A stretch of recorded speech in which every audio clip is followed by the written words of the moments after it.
ఇది కుబేరా సినిమా సంబంధించిన అప్డేటు. నిజంగా కూడా సినిమాలు ఆడతాయా, థియేటర్కి జనాలు వస్తారా అన్నటువంటి ఈ యొక్క పరిస్థితిలో ఒక అద్భుతమైన సినిమాని మాత్రం అందించారు శేఖర్ కమ్ముల.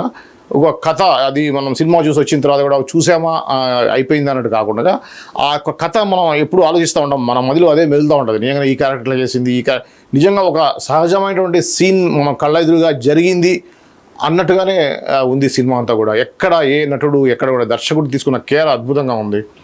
పాత్రలు కూడా ఆ పాత్రల పరిధికి సంబంధించి మనం నటించడం జీవించారు. అసలు ఆ క్యారెక్టర్ వీడు ఇలా చేసాడండి, అయ్యో పాపం, ప్రతి ఒక్క చోట కూడా ప్రేక్షకుడు ఫీల్ అవుతాడు. ఆ విధంగా అద్భుతంగా ప్రతి ఒక్క సీన్ని మలిచారు. అసలు 3 గంటల పైన ఉన్నటువంటి ఆ సినిమా అసలు ఎక్కడా బోరు లేకుండా అద్భుతమైన స్క్రీన్ ప్లే తోటి అద్భుతంగా చేశారు శేఖర్ కమ్ముల.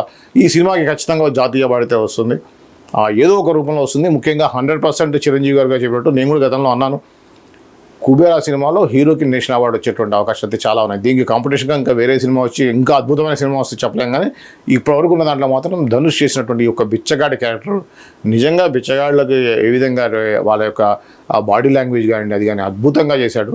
సో ఈ యొక్క సినిమాకి నేషనల్ అవార్డు వస్తుందని చెప్పేసి చిరంజీవి గారు కూడా చెప్పారు. అదేవిధంగా ఇలాంటి క్యారెక్టర్స్ నాకు కూడా చేయాలని ఉందనే విషయం కూడా చిరంజీవి గారు ఈ సందర్భంగా తెలియజేశారు. ముఖ్యంగా నాగార్జున విషయంలో ఒక నెగిటివ్ టచ్ ఉన్న క్యారెక్టర్ని నాగార్జున చేయటం అనేది గొప్ప సాహసం. ఇంకా ముందు ఇలాంటి పాత్రలు నాగార్జునకు వస్తాయి అని చిరంజీవి చెప్పడం జరిగింది. ఇది ఒక సక్సెస్ మీట్లో నిన్న ఆదివారం రోజు రాత్రి చేయటువంటి ఒక మీట్లో ఇది ఒక కార్యక్రమంలో మాట్లాడటం జరిగింది. ఇది కుబేరాకు సంబంధించినటువంటి అప్డేటు.